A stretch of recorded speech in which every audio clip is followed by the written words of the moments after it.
Hello दोस्तों, this is Vishakha Dagar coming up with next round of news simplified, जहाँ पे हम कोई एक न्यूज़ लेते हैं और उसके सभी पहलुओं से आपको रूबरू कराते हैं। 2017-18 की बात है और वर्ल्ड इकोनॉमिक फोरम एक केस स्टडी लेकर आया था। केस स्टडी काफ़ी दिलचस्प थी।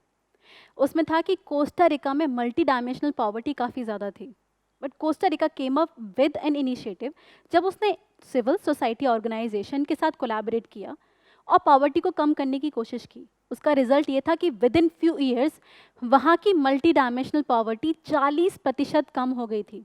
देखा जाए ये बहुत बड़ा नंबर है, मतलब इस तरीके का विकास कि आपने पॉवर्टी इस हद तक कम कर दी।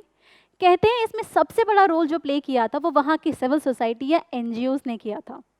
गवर्नमेंट ऑफ इंडिया भी ऐसा नहीं है कि उसको पता नहीं है कि एनजीओ कितना बड़ा रोल प्ले करती है। इसीलिए तो नीति आयोग के साथ मिलकर एक प्लेटफॉर्म बनाया गया है जिससे कि जो गवर्नमेंट है और एनजीओज हैं वो साथ में मिलकर काम कर सके, और यही एक्चुअली पर्पस भी होता है। But sometime what happen is government के कुछ एक्शंस ऐसे हो जाते हैं कि एनजीओज उनके साथ कोलैबोरेट नहीं कर पाती और उनके बीच में दरार आ सकती है।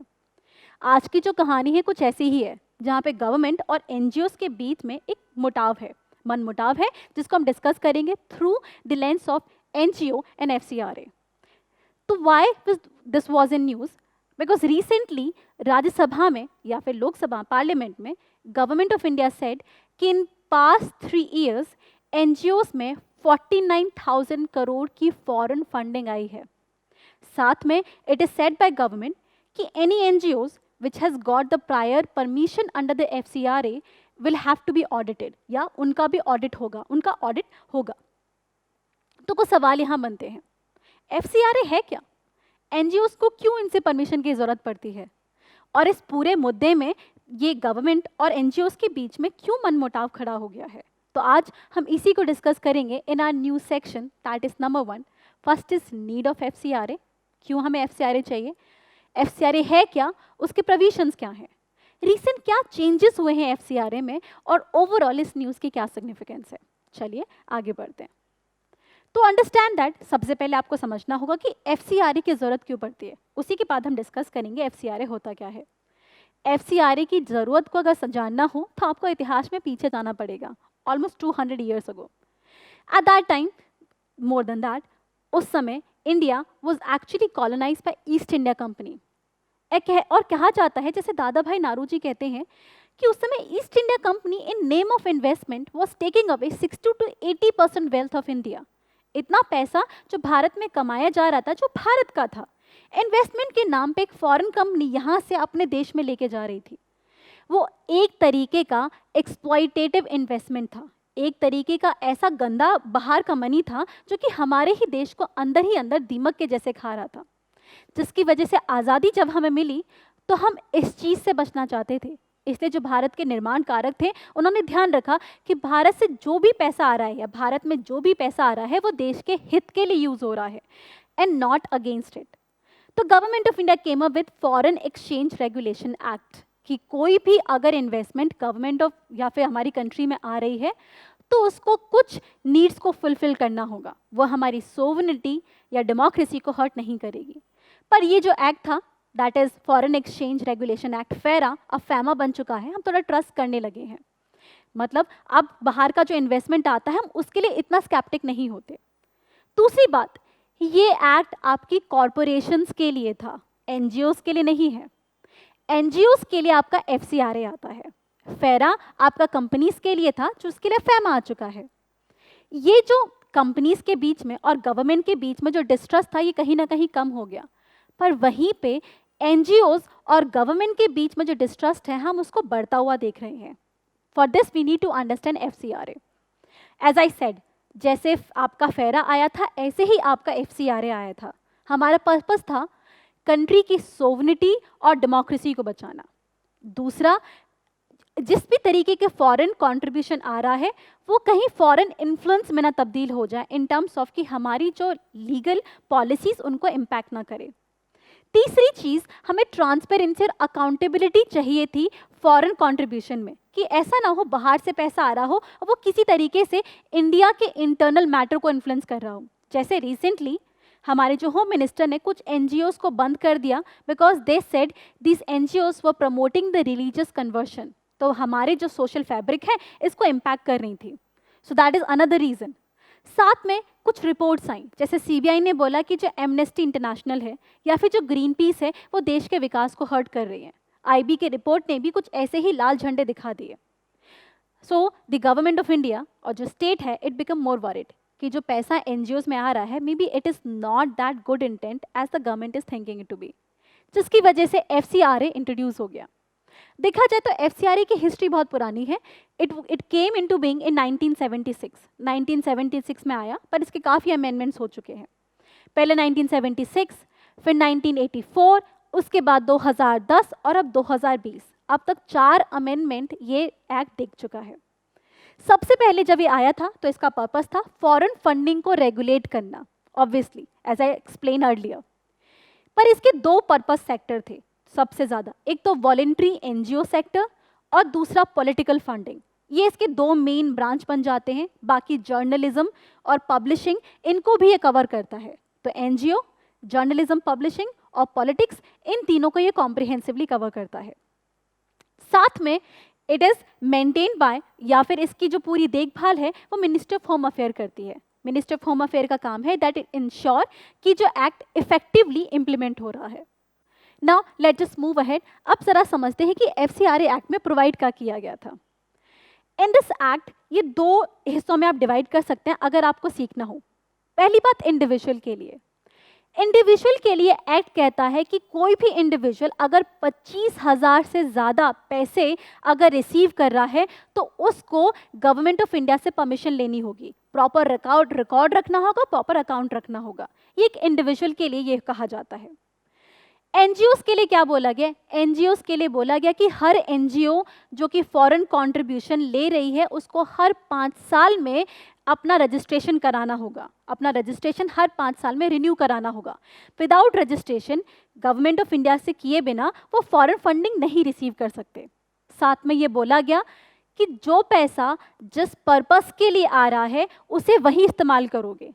अगर आपने बोला है कि एजुकेशन के लिए यूज़ कर रहे हो और यही ऑर्गेनाइजेशन, एक्स नाम की ऑर्गेनाइजेशन, जैसे ग्रीन पीस बोलती है कि हम जो पैसा ले रहे हैं वो इन्वायरमेंट के लिए ले रहे हैं, हम पेड़ उगाएंगे, हम ये करेंगे, तो गवर्नमेंट कहती है कि पहली बात तो ये पैसा सिर्फ ग्रीन पीस यूज़ करेगी और दूसरा सिर्फ इन्वायरमेंट के लिए। अब ये नहीं कह सकती कि नहीं हमें तो एजुकेशन पे भी ध्यान देना था। गवर्नमेंट ने सीधा सीधा क्लियर कर दिया कि ये थोड़ा स्पेसिफिक फंडिंग होगी, रजिस्ट्रेशन में जो लिखा गया है उसी पर्पस के लिए यूज़ करें। इसके साथ गवर्नमेंट ऑल्सो सेड कि सेपरेट अकाउंट मेंटेन करो, क्योंकि हमें पता होना चाहिए कि पैसा कहाँ से कहाँ आया और किस चीज़ के लिए इस्तेमाल हुआ। इसके साथ गवर्नमेंट सेड कि reporting by the bank is necessary. जिस भी बैंक में एनजीओ का अकाउंट है वो बैंक आरबीआई या बाकी किसी एजेंसीज को रिपोर्ट करेगा and it will be added by any CA, कोई सीए इसको जरूर ऑडिट करेगा। ये था पुराना एफसीआरए। अब जानते हैं नए एफसीआरए के बारे में, बिकॉज एज आई सेड इसके बहुत सारे अमेंडमेंट हुए हैं और 2020 आपका रीसेंट अमेंडमेंट था। 2020 में कुछ चीज़ें बदल दी गई, जैसे एडमिनिस्ट्रेटिव एक्सपेंस अब 20% से ज़्यादा नहीं कर सकते। जितना पैसा आपने लिया है उसका सिर्फ 20% आप एडमिनिस्ट्रेटिव एक्सपेंस पे खर्च कर सकते हो। पहले ये लिमिट 50% थी, अब 20 कर दी है। इसका मतलब सिर्फ 20% आप अपनी ऑर्गेनाइजेशन में इन्वेस्ट करोगे, बाकी 80% आपको अपनी पर्पस के लिए खर्च करना होगा। दूसरा, इसमें कहा गया कि Aadhaar will be mandatory from now onwards. आपको आधार नंबर रखना होगा, एनजीओस को भी असाइन होता है। साथ में इट वॉज सेड कि एफसीआरए के लिए एक नया अकाउंट बनेगा जो कि एसबीआई की जो नई दिल्ली ब्रांच है उसी में खुलेगा। तो अब सारी एनजीओस को एसबीआई में अपना अकाउंट खोलना होता है, वो भी नई दिल्ली वाली। इसके साथ इसमें कहा गया कि प्रोहिबिशन और ट्रांसफर मने कर रखें कि just as I said earlier जिस पर्पस के लिए आए हैं वही इस्तेमाल करोगे, आप उसको ट्रांसफर नहीं कर सकते। उसको और रिजिडली इस स्टेटमेंट में या फिर इस अमेंडमेंट में बता दिया गया। अब इस पूरे एक्ट से काफ़ी ज़्यादा प्रॉब्लम हो जाती है। इसी से हम न्यूज़ की सिग्निफिकेंस को समझ सकते हैं। उसके लिए ये जानना ज़रूरी है कि कोई भी स्टेट कैसे काम करती है। किसी भी स्टेट में 3 इंपॉर्टेंट स्टेक होल्डर होते हैं। एक आपका एनजीओ या फिर आपका इंडिविजुअल हो जाते हैं सबसे पहले, जिनके वेलफेयर के लिए कोई भी स्टेट एग्जिस्ट करती है।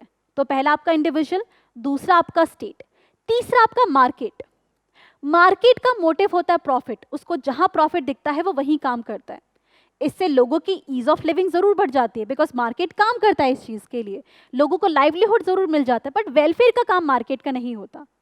यहीं पे सिविल सोसाइटी का बहुत इंपॉर्टेंट रोल होता है कि वो स्टेट को चेक करती है कि कहीं स्टेट अपनी रिस्पॉन्सिबिलिटी को मिसयूज तो नहीं कर रही।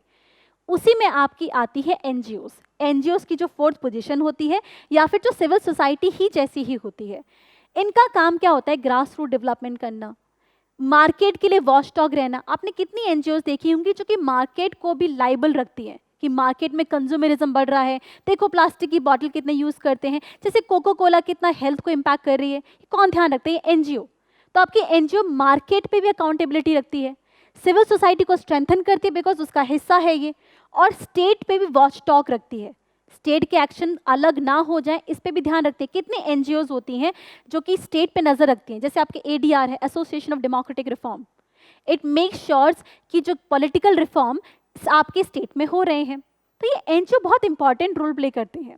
ओवरऑल अगर देखा जाए तो ग्रास रूट डेवलपमेंट में इनका बहुत बड़ा रोल है। जैसे Akshay Patra organisation, Akshaya Patra organisation is working for long time in order to reduce the poverty in India.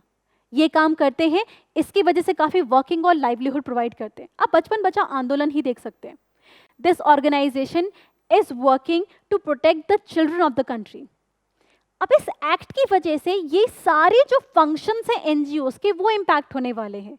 जो एनजीओ का डेवलपमेंटल फंक्शन है वो हिंडर हो जाएगा। आप एक एग्जाम्पल ही ले लीजिए। इस एक्ट में बोला गया है कि जो 20% मनी है वही सिर्फ एडमिनिस्ट्रेटिव खर्चे के लिए यूज हो सकता है। What if? पर अगर देखा जाए तो एनजीओ ऑलरेडी अपने एम्प्लॉयज को बहुत कम पे करती है। कहते हैं ना, सोशल सेक्टर में पैसा नहीं है, इससे टैलेंट वहां जाता नहीं है। उसके बाद आप ये कैप लगा दोगे तो कहते हैं ना कि सोशल सेक्टर के पास मे बी इंटेंशन बहुत अच्छी हो बट पैसा नहीं होता। ऐसा क्यों? क्यों वहां की जो एम्प्लॉयज उनको पे नहीं किया जा सकता?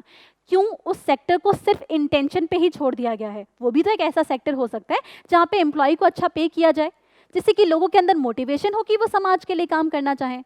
जरूरी थोड़ा कि कॉर्पोरेट ही के ऐसा सेक्टर हो जहाँ पे एम्प्लॉयज को अच्छा पे करें। तो ये सवाल या निशान सीधे खड़े हो जाते हैं यहाँ पे कि इससे वर्किंग अपॉर्चुनिटी कम हो जाएंगी और लाइवलीहुड भी इम्पैक्ट होगा। साथ में से कोलैबोरेटिव रिसर्च इम्पैक्ट होती है। अब इमेजिन कोई भी अगर ऑर्गेनाइजेशन से ग्रीन पीस है, वो आपके एनवायरनमेंट पे काम करना चाहती है बट अपनी रिसर्च को कहीं से आउटसोर्स कर रही है, तो वो दूसरी एनजीओ को पैसा ट्रांसफर नहीं कर सकती बिकॉज इसमें रोक रखा है। तो कहीं ना कहीं गवर्नमेंट की इंटेंशन बहुत ही ज़्यादा सस्पिशियस हो जाती है कि मतलब government is not able to trust the NGO. साथ में यूएनएचसीआर सेड कि एनजीओ से उनकी फ्रीडम नहीं छीनी जानी चाहिए। ये एक ऐसा सेक्टर है जो कि किसी भी विकास के लिए बहुत ज़रूरी है। नाउ दिस इज समथिंग, इसको ध्यान में रखते हुए एक तरीके का वे फॉरवर्ड सजेस्ट किया जा सकता है। ये हमारी गवर्नमेंट के लिए इंपॉर्टेंट है कि वो ध्यान रखे कि सारा जो दुनिया है वो एक है। एक वासुदेव कुटुंबकम की फीलिंग कहती है कि जो बाकी देश और हमारे देशों में लेन देन होना वाजिब है। अगर गवर्नमेंट कॉर्पोरेट सेक्टर पे इतना ट्रस्ट कर सकती है कि फेरा को फेमा कर सकती है, जो फेमा है जो कि कॉर्पोरेट सेक्टर के इन्वेस्टमेंट को प्रमोट करती है, तो एनजीओज में इतना डिस्ट्रस्ट क्यों? हाँ, ट्रांसपेरेंसी और अकाउंटेबिलिटी बढ़ाना जरूर बनता है, बट इस तरीके से माइक्रो मैनेजमेंट कहीं ना कहीं सेक्टर को इम्पैक्ट कर सकता है। This is something government should be care about. Now that is for all. ये था आज की न्यूज़। अगर आपको हमारी न्यूज़ पसंद आई तो हमें लाइक करें, सब्सक्राइब करें एंड कनेक्ट करें because we are present on various social media platform just to help you. Thank you so much.